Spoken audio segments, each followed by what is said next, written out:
Riorganizzazione della rete ospedaliera dell'ASL 4, dal 10 dicembre scatta il nuovo organigramma.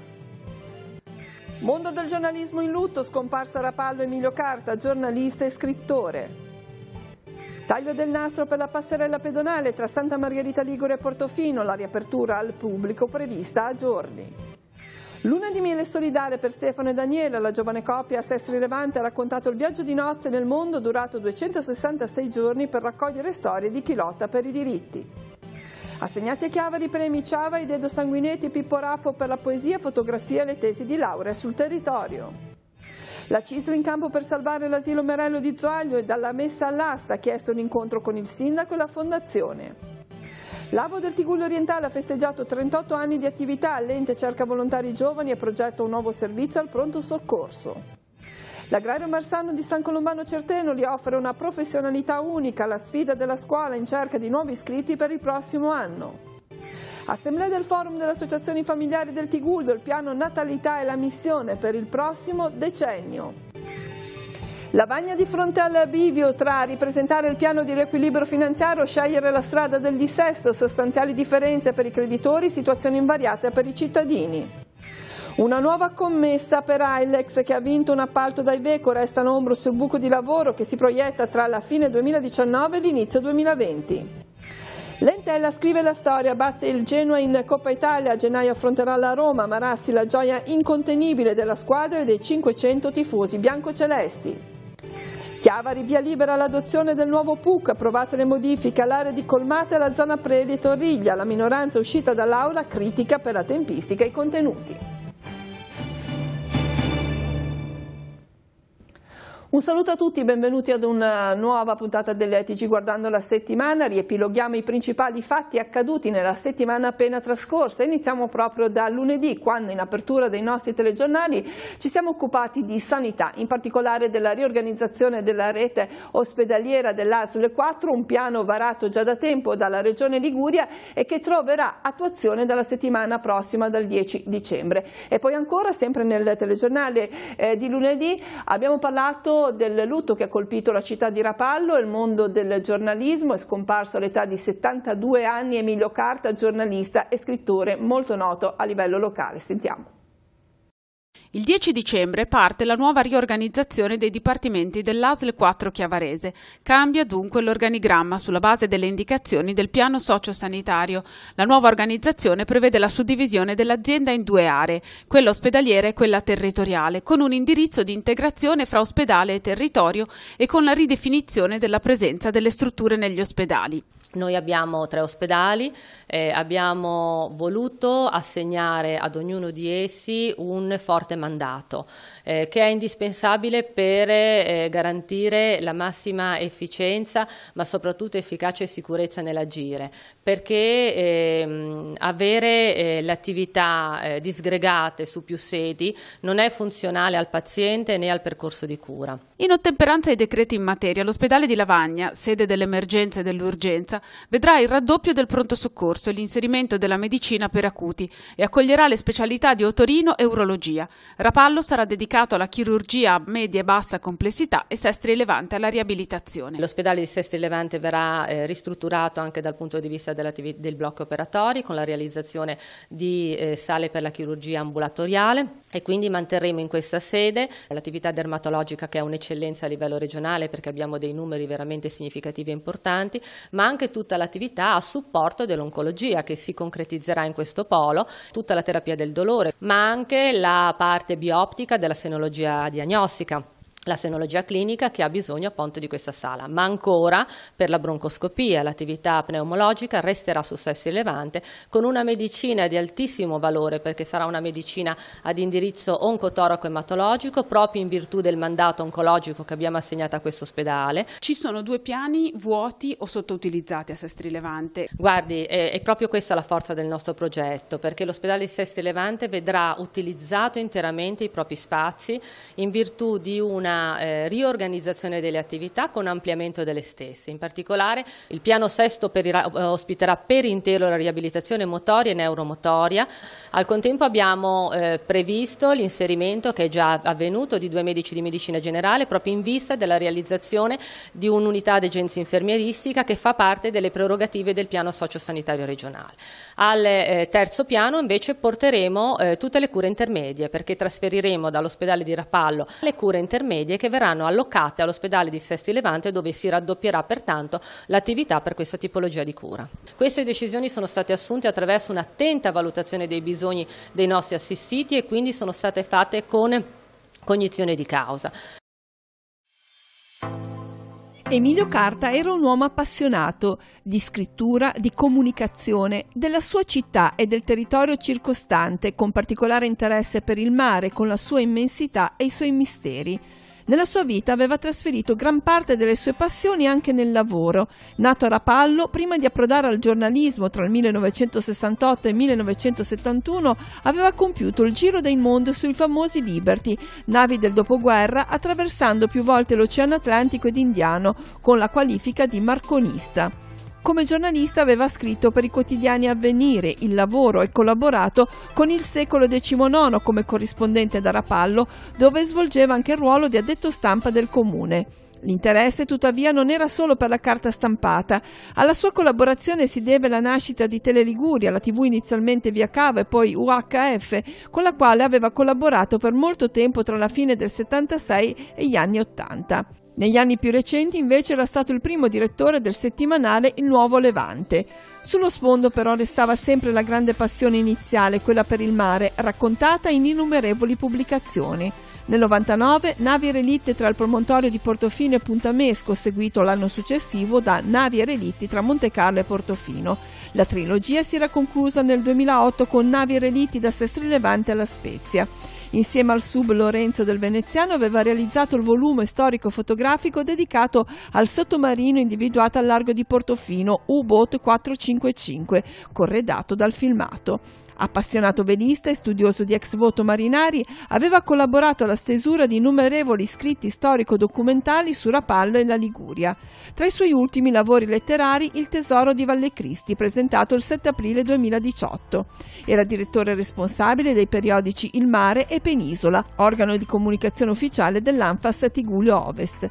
Nemmeno la malattia, che aveva caratterizzato gli ultimi 13 anni, aveva arrestato la vena creativa e la passione per la vita narrata con particolare affetto e interesse quando si trattava di cogliere l'essenza di situazioni e anime semplici, spesso sconosciute.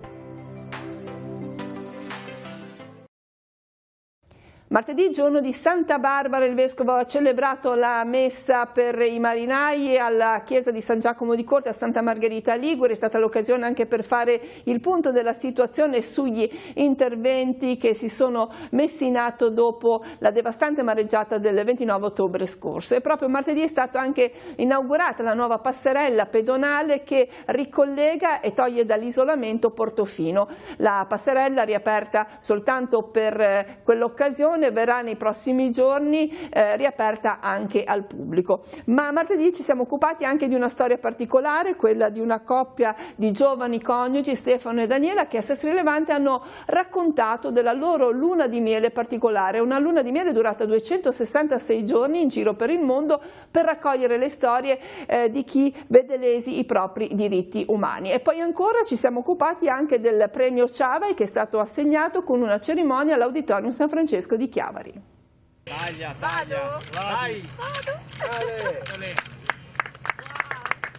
In meno di un mese abbiamo costruito una passerella che nelle prossime ore verrà collaudata e prima di Natale, come promesso, ricollegherà Portofino a Santa Margherita e quindi con le navette sarà possibile raggiungere con comodità anche quando via mare è più difficoltoso il borgo. E poi subito dopo Natale, già in queste ore, stiamo lavorando al cantiere definitivo, quello che dovrà ridare la strada, come abbiamo promesso, entro il ponte del 25 aprile, insomma per la primavera e per la stagione turistica, perché è indispensabile non solamente per Portofino, che è dovuto, non solamente per Santa Margherita, ma per l'immagine tutta del nostro paese. Domani ci sediamo intorno a un tavolo e mettiamo in campo quelle che sono le ambizioni di ognuno di noi e dobbiamo conciliarle con l'andamento dei lavori e con, ripeto, il rispetto di tutte le norme di sicurezza. Una riapertura completa sarà possibile, diciamo così, la vigilia di Natale? La riapertura completa sarà possibile anche prima, ma sarà regolamentata per esigenze di cantiere. Quindi ci saranno delle lavorazioni che potrebbero incidere sul transito dei pedoni, perché noi dobbiamo garantire prima di tutto la sicurezza, quindi ci potrebbero essere delle fasi, dei giorni in cui la passerella viene chiusa in alcune ore per consentire appunto l'andamento del cantiere. La strada per Pasqua resta un obiettivo credibile? Assolutamente sì. Ci crediamo, siamo una squadra che ha dimostrato già nell'emergenza di saper lavorare e sicuramente se avremo l'aiuto del tempo, quello che è la cosa fondamentale, la strada sarà sicuramente pronta per Pasqua, per fare una grande stagione turistica per il Tigullio, che se lo merita dopo tutto quello che è successo in questo periodo. Preoccupato per il cantiere invece a San Michele di Pagana, che riguarda Rapallo, ma ovviamente l'imbocco per Santa Margherita Ligure? Ma sicuramente la SP 227 sta vivendo un momento delicato da tanti punti di vista, però sono convinto che come Santa e Portofino hanno saputo essere celeri per ripristinare questa situazione, che ovviamente è di dimensioni non comparabili con quelle di San Michele, immagino che altrettanto farà Rapallo sul suo territorio. La storia di Stefano e Daniela nasce a Wau, in Sud Sudan. È il 2014, sono cooperanti per una ONG e sentono il desiderio di cercare storie che possano ridare loro speranza e ispirazione. A settembre si sposano e partono per un giro del mondo sociale. L'idea è di andare ad incontrare persone che con coraggio affrontano problemi come la privatizzazione dell'acqua, politiche agricole nocive, lo sfruttamento minerario e della terra. Una luna di miele che per i due sposini è durata 266 giorni attraverso 20 paesi del mondo. Abbiamo intervistato attivisti, fautori di progetti particolari e quindi abbiamo registrato le interviste. All'inizio volevamo raccogliere tutto in un libro, poi abbiamo realizzato che c'era tanto materiale interessante che volevamo condividere e quindi abbiamo iniziato una seconda fase del nostro progetto, è quella del documentario che abbiamo chiamato Apparteniamo alla Terra. Il documentario sta girando l'Italia. Di recente è stato proposto a Sestri Levante nell'iniziativa Confini e racconti dal mare alla terra. La visione del documentario ha scatenato dopo la visione un bel dibattito su queste tematiche, la gente si confronta molto su quello che succede in altri paesi con quello che succede nel proprio territorio e quindi stiamo ricevendo un bel riscontro da parte delle persone che vengono e guardano il documentario. Nel loro viaggio Daniela e Stefano hanno raccolto l'esperienza di 31 organizzazioni sociali diverse, cooperative e associazioni impegnate nella difesa del diritto alla terra, dei diritti delle donne e dell'accesso alle risorse naturali. Tra le storie spicca quella del megaprogetto del governo messicano per la costruzione di un aeroporto vicino a Città del Messico, contrastato per 18 anni dalla popolazione locale. L'aeroporto sarebbe dovuto essere costruito sulle loro terre agricole, che sono tra l'altro terre alluvionali, che quindi non sono buone dal punto di vista ingegneristico per farci un aeroporto. Hanno lottato per 18 anni con costo di arresto, tortura e stupri e finalmente hanno vinto qualche settimana fa con un referendum nazionale che ha bandito l'aeroporto dalle loro zone ancestrali. Il premio Ciavai di poesia in dialetto nasce dall'intento di promuovere e mantenere la cultura e tradizione legata al genovese. In 34 anni di vita l'iniziativa dell'Associazione Culturale O Castello è stata arricchita di ulteriori sezioni del premio, uno dedicato alla fotografia e uno alle tesi di laurea. Quest'anno la scrittrice che ha saputo meglio immortalare un'immagine tipicamente ligure nel suo componimento è stata Nanda Fellerini, che ha focalizzato la sua attenzione su un luogo legato alla vita agricola, il frantoio.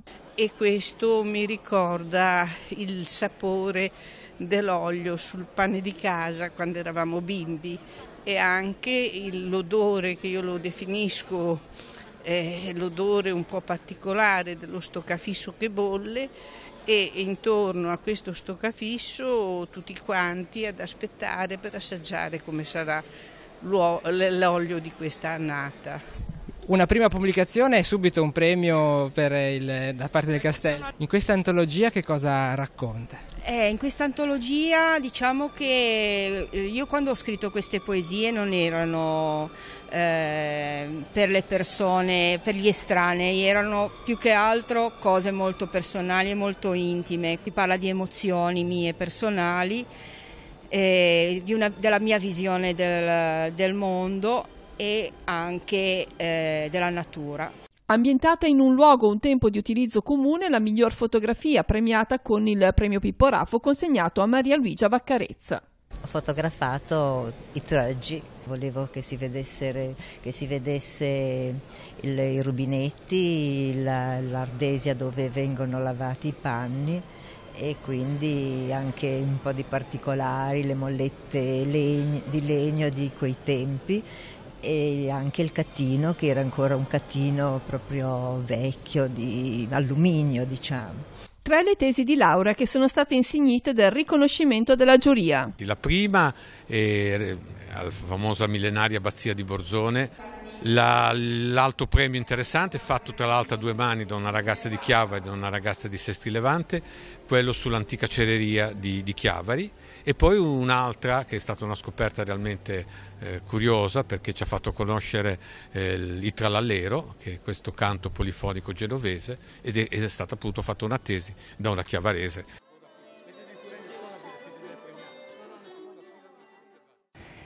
La CISL scende in campo per salvare l'asilo Merello dalla messa all'asta.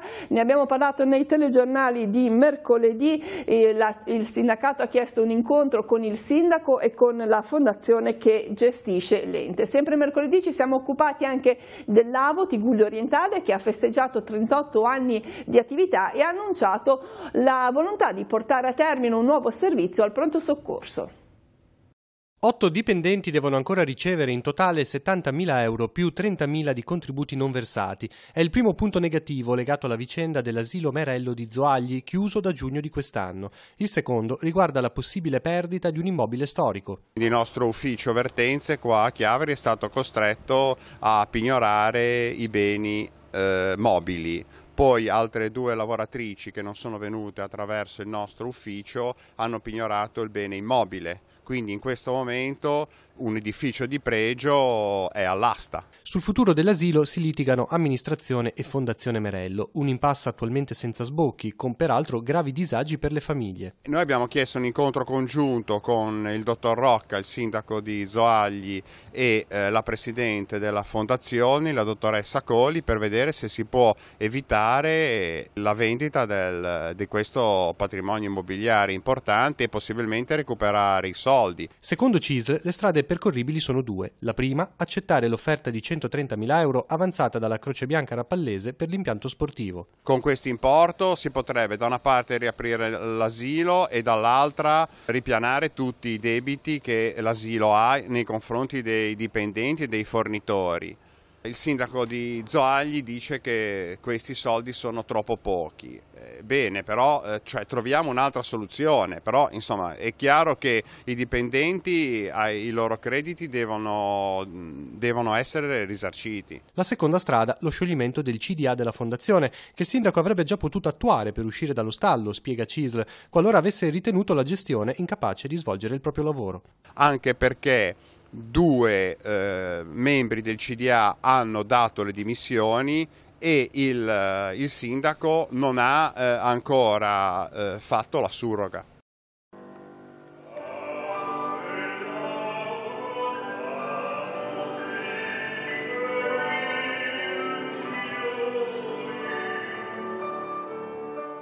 Noi abbiamo questi nostri amici, il trio Vulpani, che ci segue da tanto tempo, è il 12° concerto nostro e per noi si chiudono i primi 38 anni di servizio attivo negli ospedali Chiavari, Lavagna, Sestri Levante. Quanti volontari ci sono? Guardi, attualmente il numero oscilla tra i 250 e i 300 perché ci sono volontari in aspettativa, l'età media nostra sta aumentando, è chiaro che ogni tanto ci siano degli intoppi e abbiamo tanto bisogno di volontari. Lei da 2 anni volontaria nell'AVO del territorio, in concreto che cosa fa? Ma io li sto vicino, li do un po' compagnia, cerco di farli sorridere anche, e quando vengono coinvolti anche in qualche lavoretto attraverso, diciamo, il fisioterapista o l'animatrice, io do a loro una mano, sto loro vicino cercando di fargli fare qualche lavoretto. Tra i volontari sembra che manchino soprattutto i giovani, bisogna fare un appello. Sì, io penso che andrebbero sensibilizzati tutti i ragazzi, diciamo, delle scuole superiori, che c'è tanto da imparare, c'è tanto da dare, assolutamente. In vista dei 39, dei 40 anni, che progetti ci sono in ballo? C'è un progetto molto importante che è quello del servizio al pronto soccorso.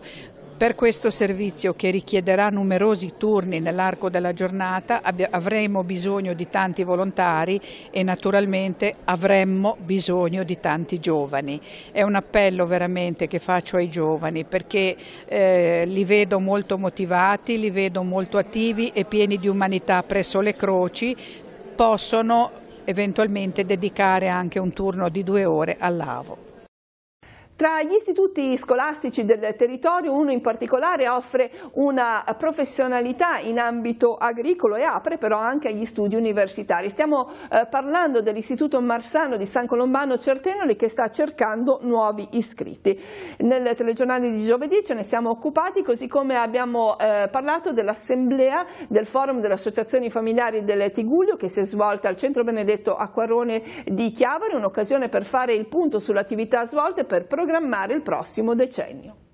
Passione per la terra o desiderio di condurre un'attività. Frequentare una scuola agraria oggi vuol dire stare al passo con i tempi e amare il territorio. All'Istituto Marsano di San Colombano Certenoli i giovani imparano a conoscere la terra e l'ambiente, ma hanno anche una preparazione a tutto campo, con ore di lezioni di italiano, inglese, matematica, chimica, non solo laboratori di agricoltura o allevamento.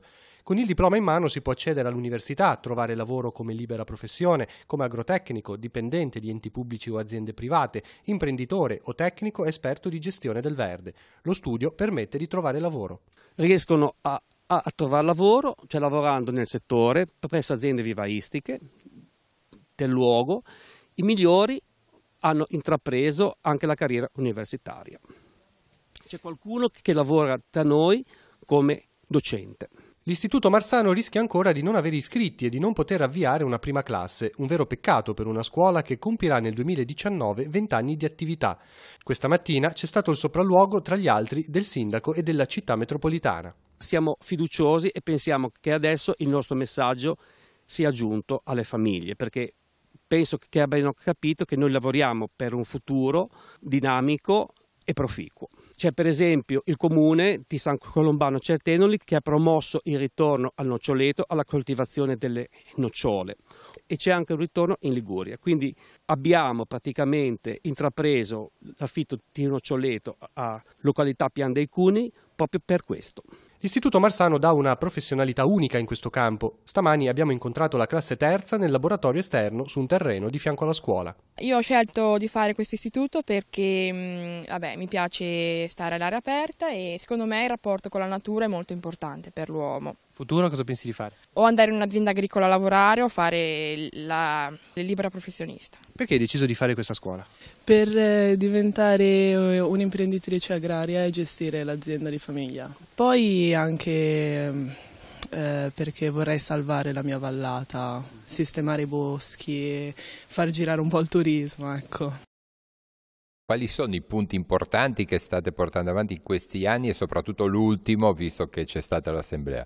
Dunque il forum camminano sempre su 2 gambe. La più importante è quella culturale, perché se non affrontiamo con il linguaggio adatto i problemi culturali, non riusciamo a far comprendere il valore determinante della famiglia per l'avvenire della società. La seconda gamba è quella che noi chiamiamo le politiche pro-family e quindi politiche familiari strutturali. Il fattore famiglia applicato all'ISEE nazionale, non ci siamo mai riusciti malgrado le promesse, è applicabile invece in base a una legge che consente ai comuni di applicare il fattore famiglia all'ISEE comunale per quei servizi comunali tipo rette per la mensa, asilo nido, trasporto dei bambini, attività sportive e chi più ne ha più ne metta.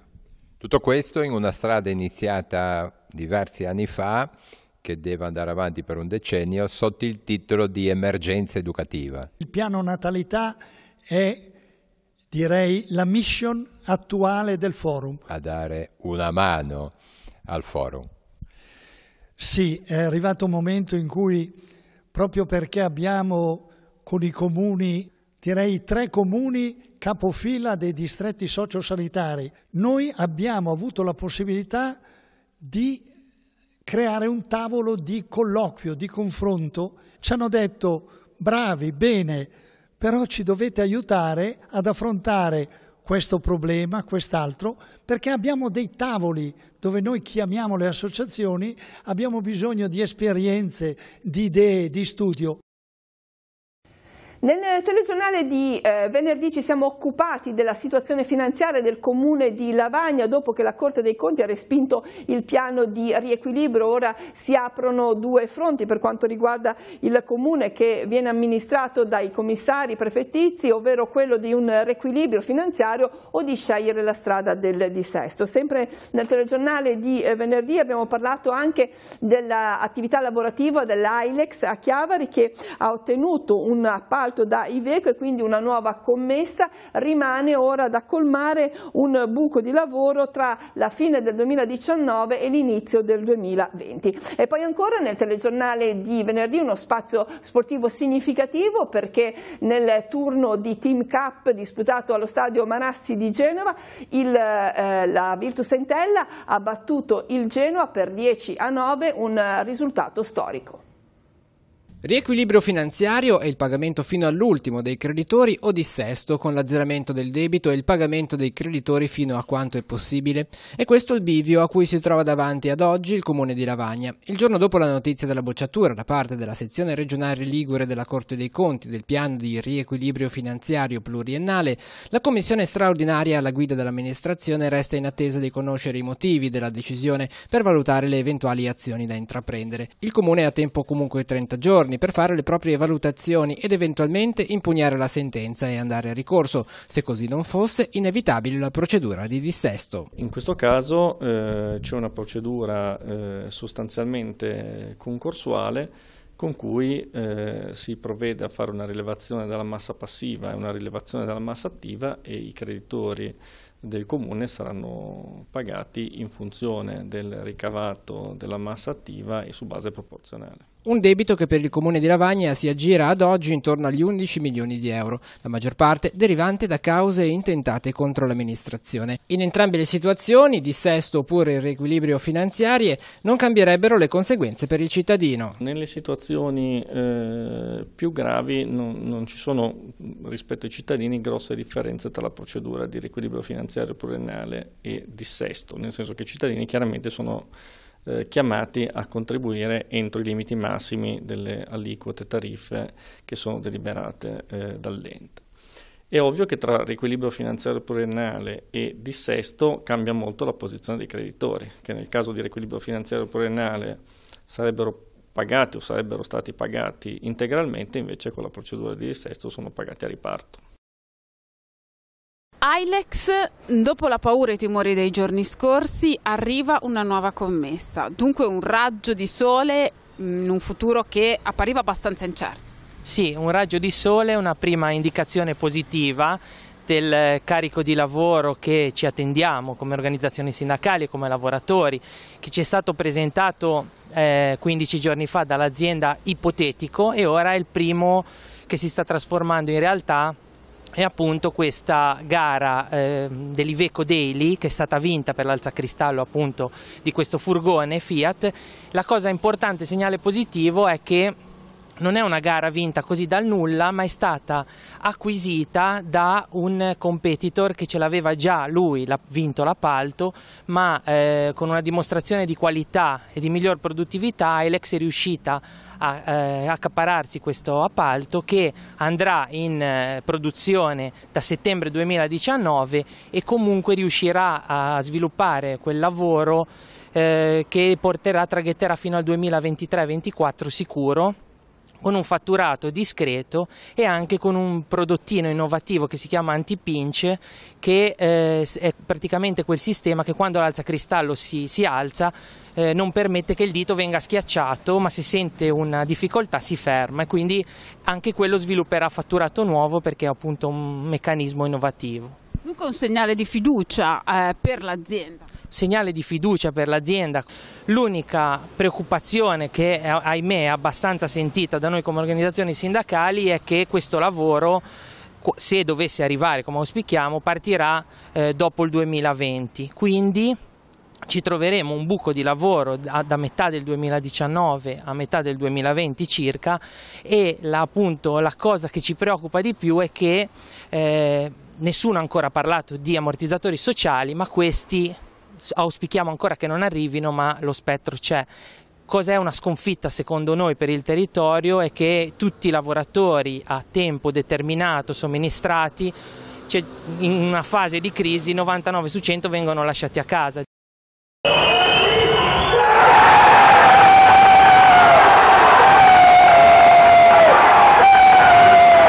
L'Entella scrive la storia e compie un'impresa incredibile. Spugna lo stadio Luigi Ferraris di Genova e per la prima volta nella sua storia centra gli ottavi di finale di Coppa Italia Team Cup, dove affronterà all'Olimpico la Roma.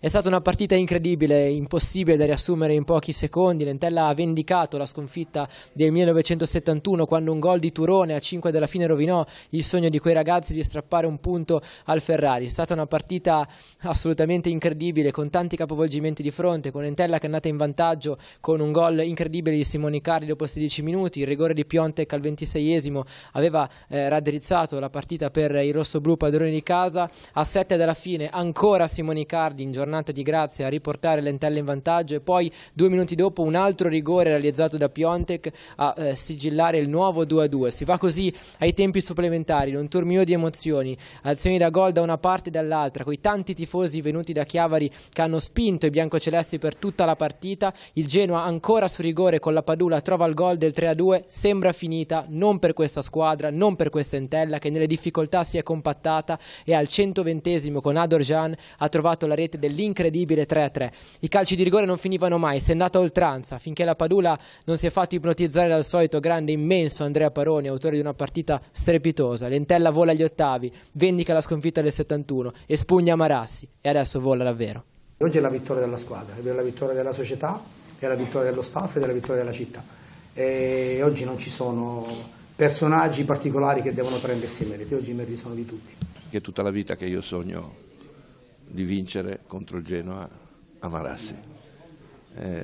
Sono un uomo fortunato perché quel sogno lì oggi si è coronato e resterà per sempre nella mia vita, nella mia memoria, e oltre a dedicarla ai ragazzi dell'Entella di oggi, la dedico ai ragazzi dell'Entella di ieri, perché la storia è questo, e sono contento di scrivere questa pagina che vale forse la promozione in Serie B, è una pagina forse dal punto di vista dell'emozione ancora più grande.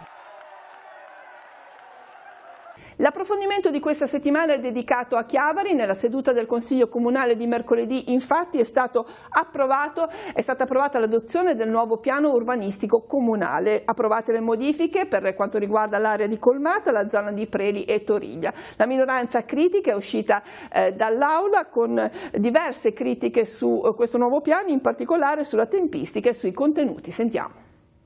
La prima cosa che fa sorridere è che l'abbia approvato la giunta regionale, in cui c'era addirittura Levaggi, perché qui si parla del 2001, quindi quel PUC, quel PRG venne approvato dalla giunta regionale di cui Levaggi era un esponente, quindi al limite la paternità ce l'avrebbe anche lui dal punto di vista dell'approvazione regionale. Ma questo non è un problema, perché la prima cosa da chiedere alla minoranza è perché non l'hanno approvato loro, visto che l'hanno preparato il PUC, e quindi il ritardo deriva da loro. Noi abbiamo detto in campagna elettorale elettorale che avremmo tolto la residenza nuova cementificazione in Colmata, e così le residenze in Colmata non ci sono più. E abbiamo anche tolto la costruzione di nuove residenze nella zona del Torriglia, dove sotto traccia c'era la possibilità di costruire delle nuove residenze, dove c'è il cantierino Victor, perché era applicabile fino ad oggi il piano casa, quindi incremento del 35% di quel volume e cambio di destinazione d'uso e residenza. Come mai parlate del PUC soltanto adesso, dopo 17 mesi di vuoto? La Regione aveva replicato alle Vaggi dicendo che il PUC doveva essere rivisto in tanti punti, e quindi abbiamo dovuto lavorare gli uffici a mettere a posto queste osservazioni. Poi sono entrati in vigore dei nuovi parametri che sono stati messi a posto, e poi noi abbiamo atteso comunque la sistemazione del depuratore, perché il depuratore è andato a incidere su un'area diversa rispetto a quella a cui era, e quindi l'area di Colmata Mare oggi potrà essere completamente dedicata a spazi verdi, passeggiate e usi pubblici, senza più nessuna residenza. Quindi secondo lei non c'è nessun nesso con la scadenza il 9 di dicembre del PUC? L'unico nesso che si ha è che le Vaggi non ha approvato il suo PUC che ha fatto. Se l'avesse fatto nei 5 anni che ha avuto di tempo lo avrebbe portato a termine e non avrebbe da gridare o preoccuparsi dell'interregno di questo PRG, che è comunque un PRG che è durato a Chiavari per 15 anni e non mi pare che abbia creato nessun particolare problema, e quindi crediamo che non ci siano problemi, anche perché oggi c'è il nuovo PUC che approviamo. Inizia il percorso sul piano urbanistico comunale di Chiavari. La minoranza è compatta nel denunciare il tempo ristretto loro concesso per leggere un documento così importante per il futuro della città. L'opposizione fa notare che sono passati 17 mesi da quando la Regione aveva approvato con delle osservazioni il progetto della Giunta Le Vaggi, un progetto che poteva essere recepito o rinviato dall'amministrazione di Capua. Non hanno fatto niente, l'hanno tenuto per 17 mesi in un cassetto, ovviamente magari lavorandoci sopra. E adesso viene presentato quella che è l'idea del PUC da parte della nuova giunta.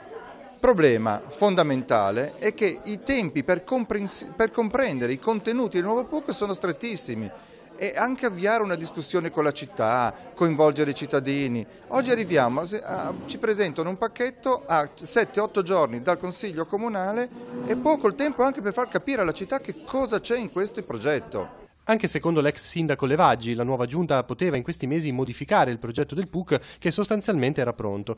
Per il capogruppo di Noi di Chiavari, l'amministrazione avrebbe ritardato apposta per far cadere i vincoli previsti nel PUC Le Vaggi. Così, spiega l'ex primo cittadino, in questo periodo di stallo, in attesa del prossimo documento, occorrerà attendere fine 2019, Chiavari potrebbe subire delle trasformazioni preoccupanti. Ritorna in vigore il vecchio piano regolatore, quello di Agostino Segalerba, quello ideato nel secolo scorso, perché il vecchio piano regolatore era del 1997-98 ed è stato concluso nel 2002. Cosa potrebbe succedere? Potremmo rivederci circa 7.000 metri quadrati, quindi significa 80-90 appartamenti in via Trieste, 3 o 4 ville che erano molto impattanti nella salita per Magena per 20-30 appartamenti, 1.400 metri quadrati di edilizia, un po' residenziale pubblica, un po' privata, però pur sempre deturpante, vicino al castello, sopra quell'area dei parcheggi intitolati a Don Nando Negri, quindi in quella zona potrebbero venire 20 appartamenti, e poi tutta un'altra serie di cose. Via libera all'adozione del nuovo piano urbanistico comunale di Chiavari. Il PUC inizia il suo cammino con i soli voti della maggioranza e dopo una seduta dei toni accesi.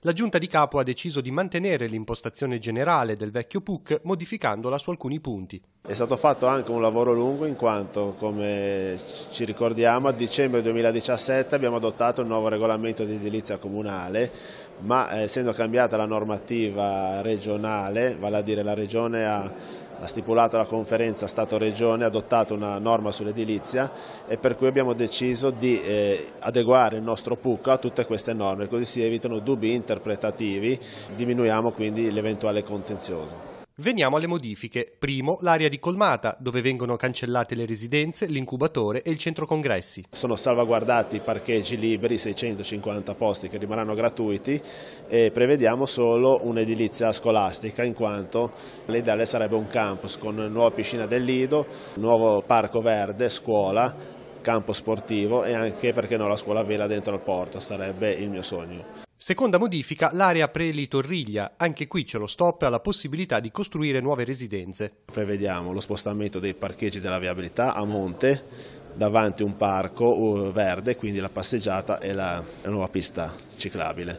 Tutto questo con aree turistico-ricettive, impianti sportivi e zona per l'ampliamento del Toriglia e strutture socio-riabilitative. Minoranza assente al momento del voto. Cama esce per primo, Levaggi viene invitato a uscire, scortato dai vigili, poi anche gli altri consiglieri abbandonano l'aula. Spiega Silvia Garibaldi, ci hanno concesso pochi giorni per studiare il PUC, sembra che la Giunta voglia farlo passare velocemente per non dare la possibilità di esaminarlo. Sui contenuti, soprattutto sull'area di Colmata, invece afferma: sono riuscita a trasformare da potenziale incubatore di economia, di sviluppo, a incubo, perché vi sarà fatto un depuratore senza nessuna contropartita di rilievo o che non sarebbe già stata fatta, diciamo, di pragmatica e di prassi, perché le difese a mare sarebbero state fatte di prassi dalla Regione, in un'area che probabilmente è un incubatore di disoccupazione se ci verrà la scuola, oppure un deserto che andrà in mano ai vagabondi. Ed era questo l'ultimo servizio del nostro TG Guardando la settimana. Per quanto ci riguarda l'appuntamento è alla settimana prossima. Per quanto riguarda invece i telegiornali vi ricordo gli appuntamenti soliti, quelli del 12:45 con il TG 13 e delle 19:15 con Tigullio Oggi. Grazie a tutti dell'attenzione e buon proseguimento di serata.